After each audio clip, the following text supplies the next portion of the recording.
Talabul ilmi faridatun ala kulli muslimin wa muslimatin. Menuntut ilmu wajib bagi seorang muslim laki-laki dan muslim perempuan.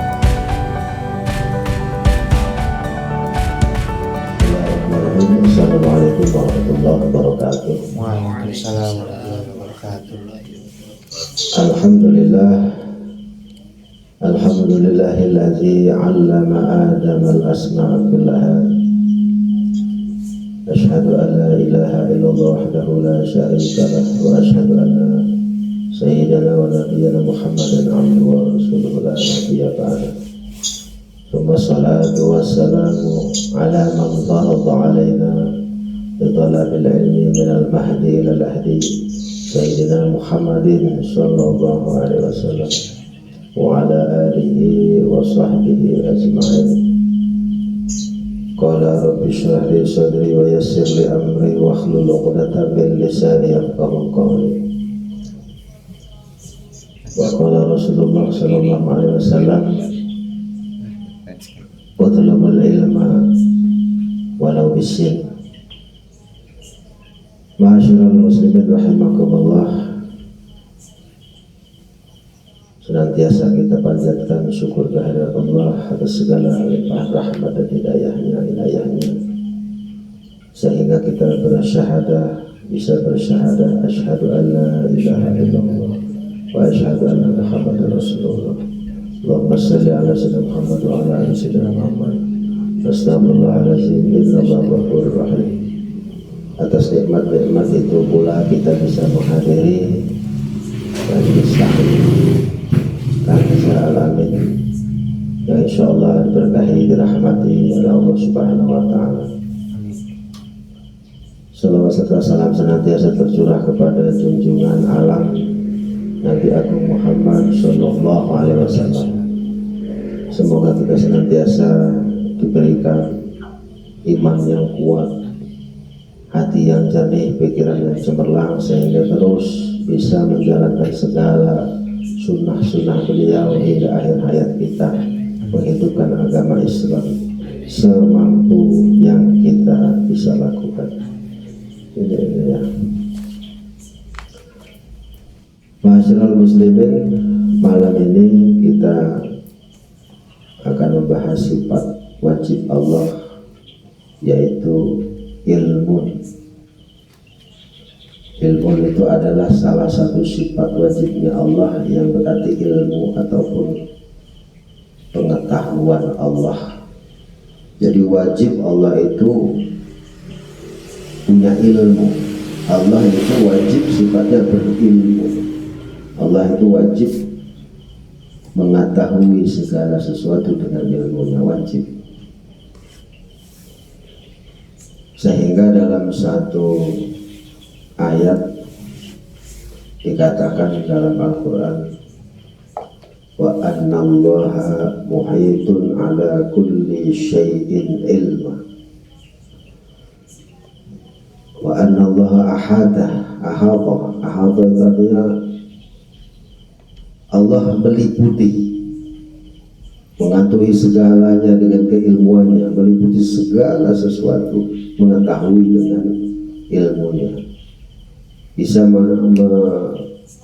mengerjakan, bisa menciptakan, bisa menggerakkan, bisa melakukan segala sesuatu, bahkan bisa mencapai segala sesuatu, hal-hal yang paling kecil sampai hal yang terbesar. Allah meliputi semuanya dengan ilmunya. Ya, itulah keluasan ilmu Allah, kehebatan Allah. Itu wajib bagi Allah. Dan tentu mukhalafatul hawadisi, ilmu Allah berbeda dengan ilmu makhluknya. Ya, kalaupun diibaratkan ilmu Allah dengan makhluk, setetes air di lautan itu pun kebanyakan.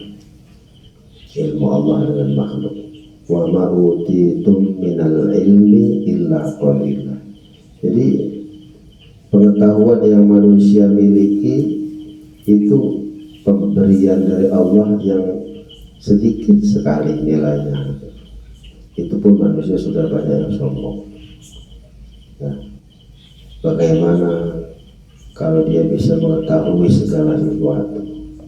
Bagaimana dia bisa mengerjakan segala sesuatu? Ya, contoh misalnya kayak Fir'aun, diberikan ilmu, diberikan harta, akhirnya mengaku Tuhan.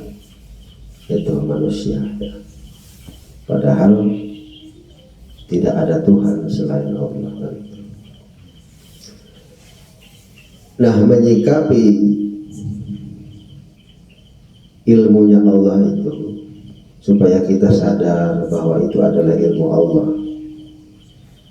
Semua panca indera yang kita miliki, mulai dari mata, telinga, lisan kita, otak kita, tangan kita, kaki kita, apapun yang mereka kerjakan, kalau telinga mendengar, kalau mata melihat, otak berpikir, apa yang kita pikirkan tentang segala sesuatu itu adalah ilmu dari Allah Subhanahu wa Ta'ala.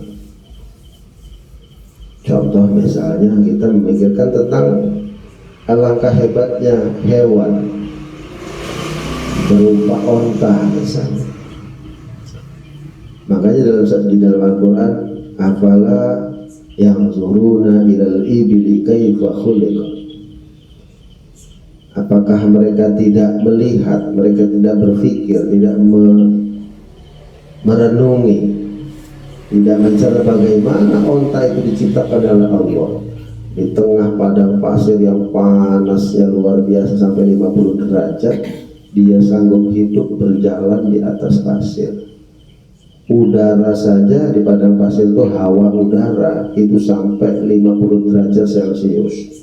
Sedangkan pasir yang diinjak onta itu tentu menyimpan panas itu lebih daripada 50 derajat Celcius. Itu onta mampu berjalan gitu loh di tengah panasnya padang pasir. Bagaimana onta itu diciptakan?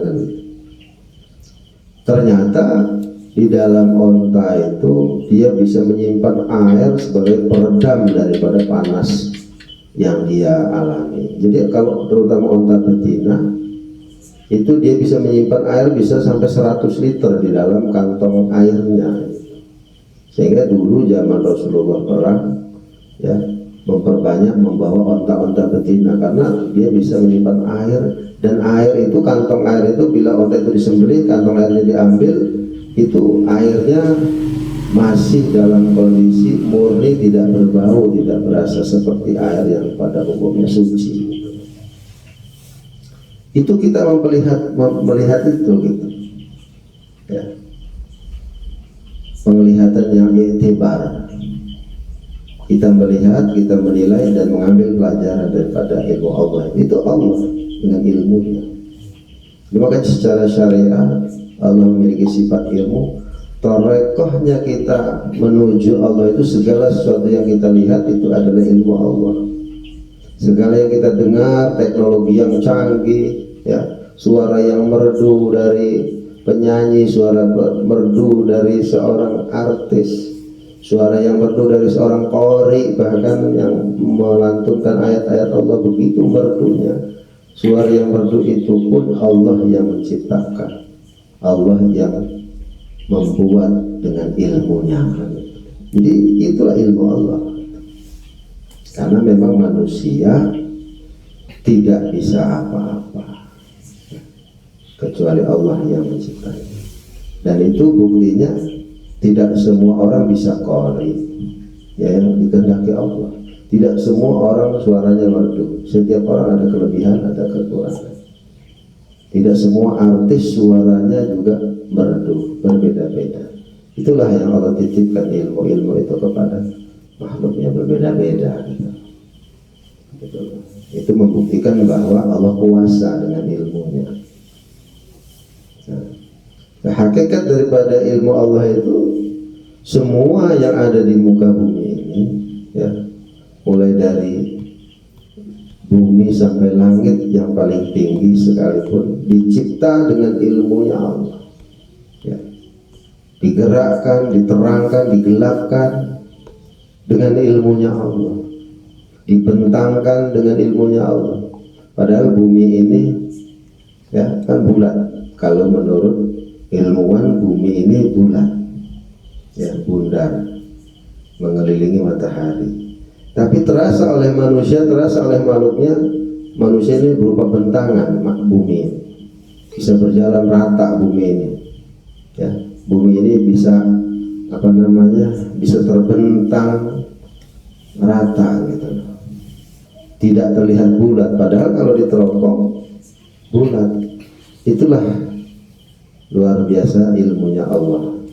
Kata ilmu teknologi, ada gaya gravitasi bumi, ya. Sehingga manusia itu bisa jejak acek berdiri di muka bumi ini, kan begitu. Itu juga ilmunya Allah, dan kita yakin bahwa itu adalah Allah yang mencipta dengan ilmunya, ya. Bagaimana tumbuh-tumbuhan dari kecil bisa besar, ya. Apa yang menumbuhkan ini, kan? Yang menumbuhkan pohon-pohon itu apa? Manusia kan tahunya menanam, memupuk. Sedangkan menumbuhkan itu siapa? Yang menumbuhkan pohon dari bibit kecil besar sampai menjulang tinggi.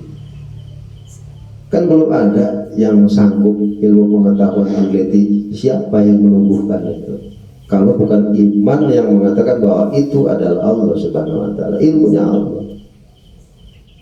Ya. Manusia bisa menciptakan manusia, badan. Teknologi Amerika bisa menciptakan badan seperti kita ini, tapi untuk menghidupkannya mereka tidak bisa. Ya, itulah ilmunya Allah Subhanahu wa Ta'ala yang tidak bisa terjangkau dengan akal dan pikiran. Ya, melihat hewan yang beraneka ragam, ya. Dari kulit saja hewan itu sudah berbeda-beda. Ada yang lembut kulitnya, ada yang tepat, ada yang kasar, ada yang halus. Hewan, buaya berbeda kulitnya dengan kulit ular, ular berbeda dengan kulit kambing, macam-macam. Beruang kutub dengan beruang yang di hutan berbeda. Nah, itu kan, itulah luasnya ilmunya Allah Subhanahu wa Ta'ala. Dan itu harus kita imani bahwa itu adalah Allah Subhanahu wa Ta'ala, ya. Nah, kalau kita sudah mengimani bahwa itu semua adalah ilmunya Allah, kita sudah meyakini bahwa itu ilmunya Allah, ya. Sehingga ada rasa di dalam diri kita, tidak ada kesombongan di dalam diri kita, ya. Sepintar apapun, sealim apapun yang kita miliki ilmu itu, kita nggak sombong. Jadi kalau ada orang sombong, berarti dia belum mengenal Allah. Siapapun itu orangnya, mau kiai, mau ulama, mau syekh, dari Arab, dari Indonesia, dari mana-mana negara, seorang ulama kok sombong, berarti dia belum mengenal Allah, ya.